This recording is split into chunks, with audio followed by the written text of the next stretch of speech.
Hello, Craig Zucker here with Forward Focus, and today we bring you part two of my podcast with Todd Sachse. In the first episode, Todd talked about the risks and decisions that led him from running a window washing company to launching Sachse Construction. The second half of the discussion, which you're going to hear today, we talk about entrepreneurship to leadership. Todd shares his principles that guide his company, his culture that he's built with his team, the core values that he believes every business should live by. We discuss reputation, legacy, and the forward focus required to build a company to last for generations. Todd has a great appreciation for companies that have reached that 100-year milestone, and as the Maddin Hauser has, and you're going to hear all of that in this riveting episode that is part two. So let's get started.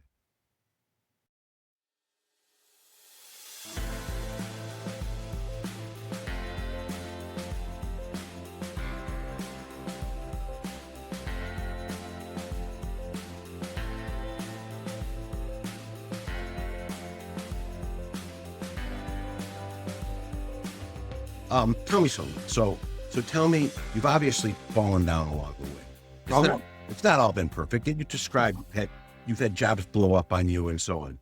All right. How do you get back up again? I don't know how you answer that question, but my comment is all the time, let's make new mistakes, right? I love making new mistakes because you learn from new mistakes. Some are bigger than others, but I've some pretty big lessons in the past where I made some big bets and were really, really bad decisions, and cost a lot of money and cost a lot of time. Time is the only irreplaceable commodity. It's gone forever. You cannot get it back. Agreed. So when you're losing money is one thing, but when you're also losing time that's piled on to whatever you're dealing with, to me, that's the most frustrating. It's like, that's the hardest thing. But I mean, I could tell you stories if you want to hear stories because I got plenty of them. I just want to know how Todd Sachse gets up again. Where does he find the inertia? He's fallen down. It's been bad. And you say to yourself, I'm getting up. How do you do it? How do you cross that bridge from down to up? Fear. The one thing you said you don't live by. But what's the fear of? Staying down. No, the fear is failure, and the fear is reputational damage. Okay, Those are the only things that I fear. I fear reputational damage, and I fear failure. So what gets me up? I got to do whatever I got to do to make whatever situation right, because my personal reputation, my company's reputation, the people I work with reputation so I got to do whatever it takes. Things are bad. I have to do that. And people ask the question, do you love to win or hate to lose? Okay. I don't care about winning. I don't celebrate wins. I'm a bad winner. What I mean by that, we win. I'm like, okay, let's move on. Right. I'm not a guy that's jumping around and celebrating and super high five. Okay, great. Yeah, okay, great. Move on. Right. But I'm not, when I'm a loser, I'm like freaking hate losing. Well, again, there's a checkbox where we can check that we're aligned because I hate it. And that's one of the reasons I don't like to gamble, because the wins are okay, but I hate losing. Yeah, so I get no joy in winning gambling. No, that's right. Let me ask you three things, because you are a prolific businessman. We know that. So give me three things, Todd, that every businessman should know. Three things. First of all, people want to do business with people they like. It's simple. Sometimes people make it so much more complicated. People want to do business with people they like.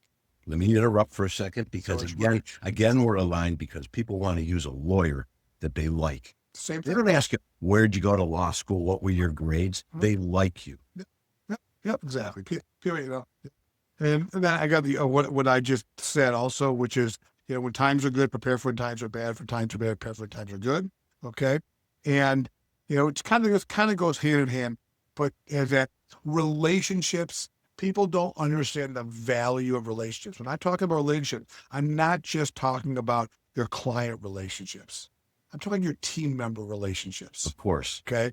That, I don't care unless you're, I can't give examples, but most businesses not are about people. I don't care if you're in the manufacturing business, your people are sitting there, helping to manufacture, to run the machines, whatever they're doing. You got a store, you got employees, whatever. If you don't have employees, then you don't have a business. Okay. So I mean, you get people. Those relationships are so, so important. We don't call them employees. We have team members. They're so much more than you can't treat a team member like a cog in a machine. They're humans, right? And they're all different. And you have to care about them. And you have to show that they're meaningful to not just the business, but to you. People don't quit their jobs. They quit their boss. That's why people don't realize. People don't quit their jobs. They quit their boss. That's why people leave their jobs. They don't quit that's not their job. How's the longevity of your employees? What's that? How's the longevity of your employees? We have in the high 90s of, mid 90s of retention. That we pride ourselves in our retention. We celebrate it, 5-year, 10-year, 15-year, 20-year, 25-year. And we have people been here for 30 years. I've been in business for 34 years. We have people that have been here for 30 years. I totally, again, we can check a box. Craig Zucker, Todd Sachse are aligned. I have the same paralegal that I have had since I started practicing law. It's going on 37 years with my secretary, paralegal Bethany. The same thing. And you've treated her as a person. Correct. And you should, I've always said that in order to be successful in America, I can't speak for any country because I don't know. You only need two things. You only need two things in order to be successful in America. It's not any of the things that people think it is. It's not your education, where you were born, on that. You have to care and you have to have a work ethic. That's it. I don't care if you want to be a plumber, you want to be a school teacher, you're a chef. If you care, let's talk about what that means. You care about yourself, you care about others, you care about your community, you care about how you look, you care about how you feel, you care about other people. You have the caring gene. You just freaking care, okay?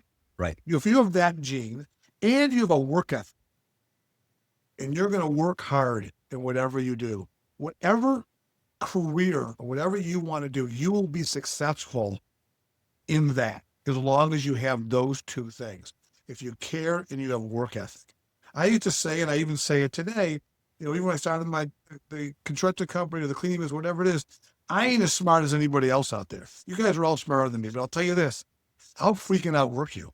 There's no way you will be there earlier than me or stay there than me. And there's no way you're going to outwork me. You may outsmart me, but you ain't going to outwork me. That I guarantee you. Todd, you are who you are, that's for sure. Yeah. You're a unique guy. I would be remiss if we didn't finish wrapping this up with a couple really key things. So we're going to come to reputational integrity and reputation itself and end on that. But before we do that, you are a person, I know, of principle, and you are a person and a business leader who lives by certain, I'm going to call them isms. Plastered in your company, it's embedded in your culture. Share your isms with us. Share your key isms with us. Well, we start with our core values, which are not our isms, but I'll move to that. My core values is do the right thing, have passion and enthusiasm, strive for excellence by constantly raising the bar, and do whatever it takes. Okay, those are our 4 core values. We discovered them. We didn't decide them. We discovered them 23 years ago, okay, through a whole process. They were discovered, and not one thing has changed in those 23 years. Not a word has changed. We hire and fire to those core values, okay? But, we have a lot of, you want to call them, we call them Rayisms, and the reason why they're called Rayisms is because our mascot's name is Ray Z-Bar. One of our core values is strive for excellence by constantly raising the bar. So our mascot's name is Ray Z-Bar. He's painted on your wall. Yes, he's all over the place. Yeah, we got Ray's like a little caricature. But there's 14 Rayisms, and I don't have favorites, but some of them actually, I mentioned one of them earlier, which is if you like the cook, you'll like the food. Yeah. Right? People want to do this, people they like. If you say the reverse, it's actually more powerful, but it's kind of negative. If you don't like the cook, you won't like the food. Okay? If I don't like Tony, I just think he's a jerk, dishonest, and he happens to cook me a meal, doesn't matter how good it is, I'm going to find something wrong with it. That's terrible. It's too hot. It's too cold. It's this and that. It's human nature. It's a self-fulfilling prophecy. It's just psychology, right? If you like the cook, you like the food. That's one of our Rayisms. One of the earliest ones was no done buts. Say that again. No done buts. Okay. Okay. I'm done, but.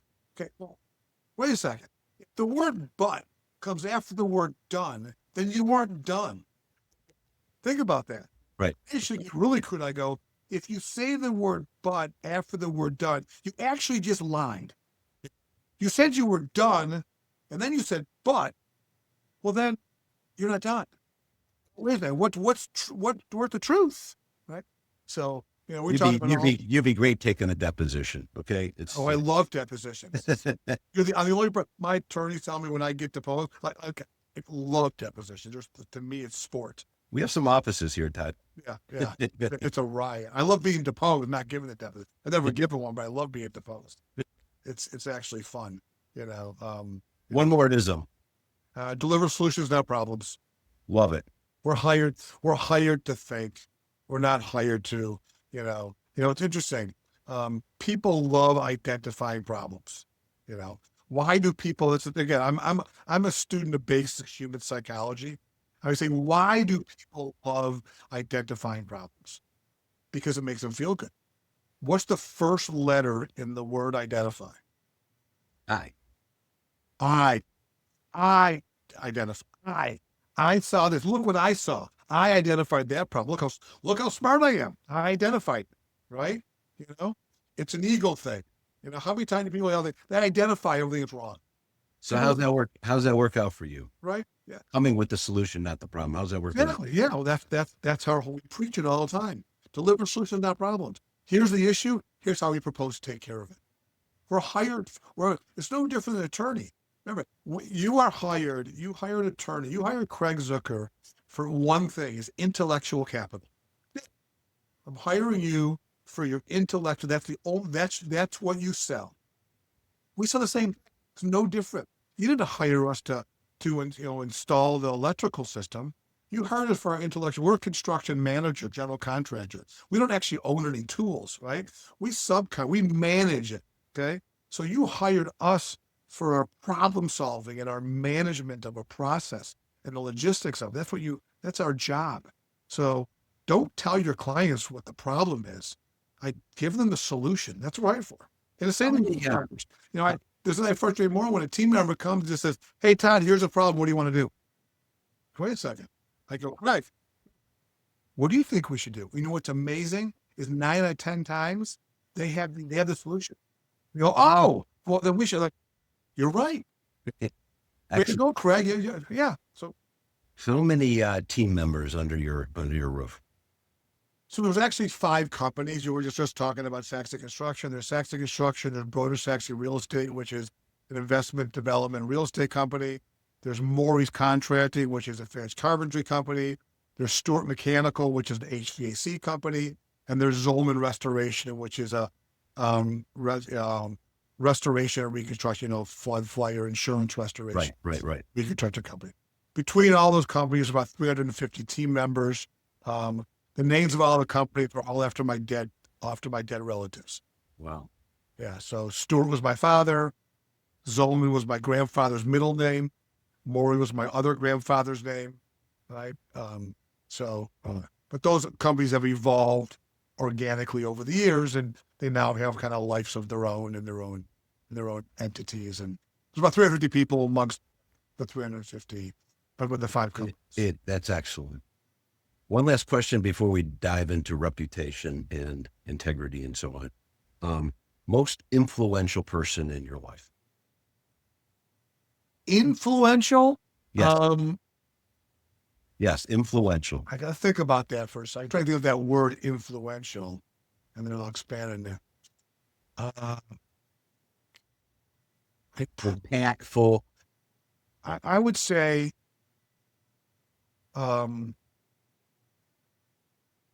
this may sound strange. It probably goes all the way back to my grandfather.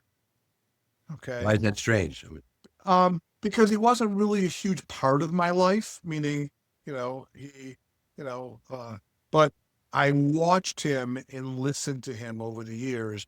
So I think a lot of kind of who I am, not the what, the who, core values, all that kind of stuff, really came from him. So I think I was influenced, not even knowing it, and not knowing that until I was long into my adulthood, looking back and thinking, how did I become who I am? Because my parents didn't lecture us. I wasn't lectured as a kid about how we should behave or what we should do or not do or so on and so forth. That just wasn't part of our family dynamics. My brother and I joked that, my father used to say to my brother and I, go play in the traffic, right? Because my parents were also extremely liberal with us. I mean, we were very free to do what we want, and I mean, I don't think my parents, if I know this, I think my parents saw a report card of mine probably from 7th grade on. Never saw a report. They had no idea, They said, how'd you do? I said, okay, I did okay. Right. My dad used to say, A's and B's are good. C's aren't so good. I'm like, okay, it wasn't like we weren't our parents were not Helicopters. like the exact opposite, right? But I watched my grandfather and how he behaved with us and spoke, and his reputation. He was a business owner, they're a mattress company, and that was influential. He influenced he influenced who I am. Now I had mentors, which was totally different, that I've been blessed with, but that's a different situation. Mentors. No, but that's great. You take why the word is nuanced. No, I like how you answered that as to who you are. That's great. We've talked, you've danced around your reputation and your legacy. Mm-hmm. I take it goes to your legacy, of course.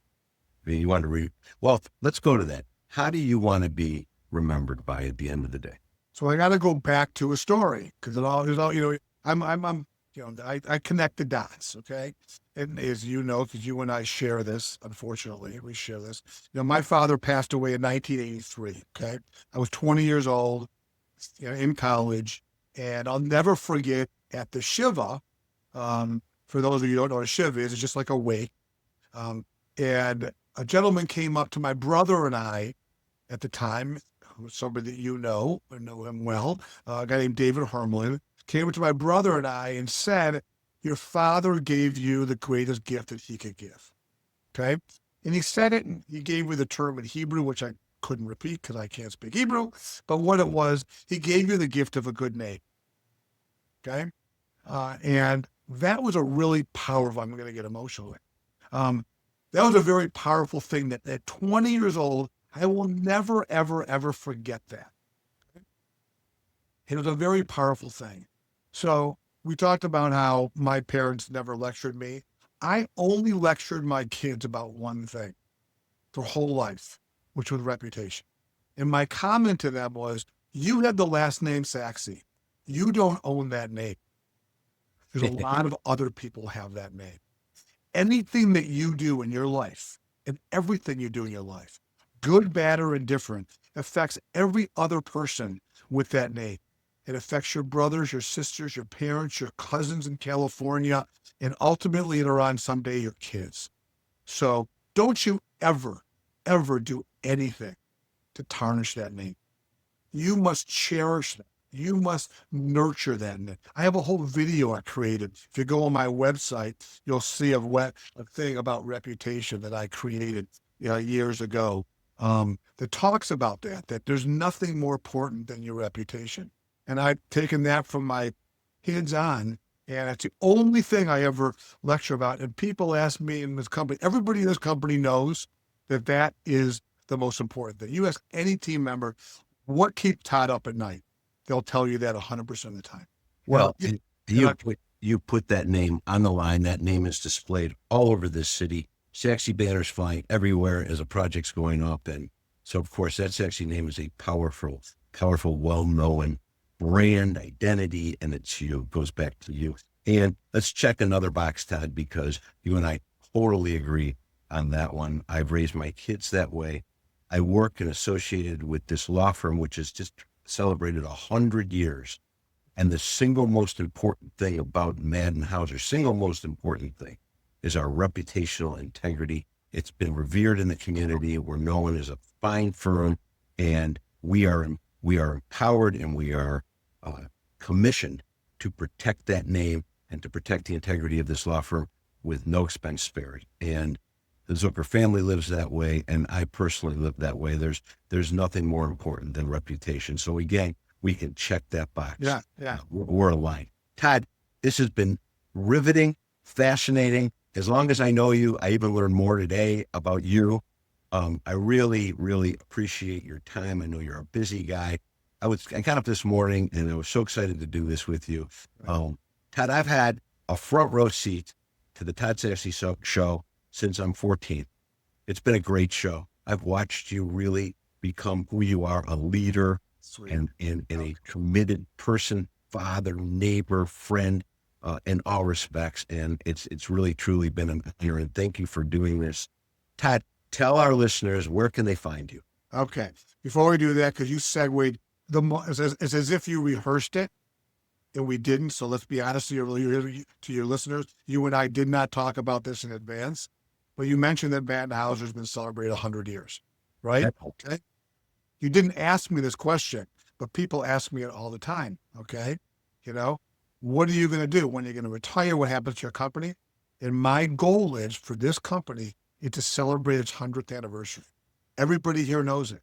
My goal for this company is to celebrate its 100th anniversary. And then you think, how's that possible?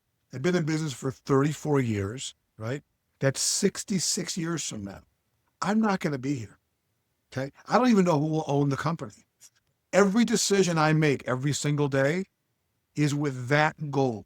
That what do we have to do every day, reputationally, foundationally, culturally, so that this company can last 100 years? Because I'm so enamored and so impressed with companies that reach 100 years. I think it's a milestone. So kudos, Yashikoa, kudos, congratulations to Maddin Hauser. I did not know that Maddin Hauser was a 100-year-old company. When I hear companies that celebrate 100 years, I am so blown away and so proud of that, because that to me is the ultimate in success of a company, that you can last a century. Well, Todd, as that leader after leader, people after people, that you've built a foundation reputationally, you've executed, and you maintain a reputation, and you are long-term thinkers. That means your team was thinking long-term. So it is the ultimate proof and test of an organization that went through, could be dozen or dozens of economic changes. Think of Maddin Hauser over the last 100 years. You talked about change. Think of all the things that have changed over the last 100 years, and all the economic and non-economic things that have happened. And for that company and your company to have sustained through all of that time, that is the ultimate badge of honor. Well, So I would love to aspire to Maddin Hauser's level. It's the greatest coming from you, Todd. Right back at you, to you. Yeah, Todd, it's a great compliment coming from you. And I do believe that, and that's why I associate with this firm. I've known the leaders that were here before me that are here. I work with the leaders that were here, and I work with current management, and this firm has a wonderful strategic growth plan, and we're building this firm for tomorrow, not for today. And I wish them, like you, I'm not going to be here 100 years from now, but I wish them another 100 years. I believe in it, and you do too. And that was terrific. Right. So how do you hold me? It's really easy. If you can spell Sachse, it's tsachse at Sachse.net. Terrific. Todd Sachse, the president, founder of Sachse Construction and its related companies, my dear friend. I'm Craig Zucker at Maddin Hauser. I can be reached at czucker@maddinhauser.com or 248-359-7522. I hope our listeners have enjoyed this as much as I have. It's personal to me, and thank you so much, Todd. All right, thank you, Craig. Have a wonderful day. You too.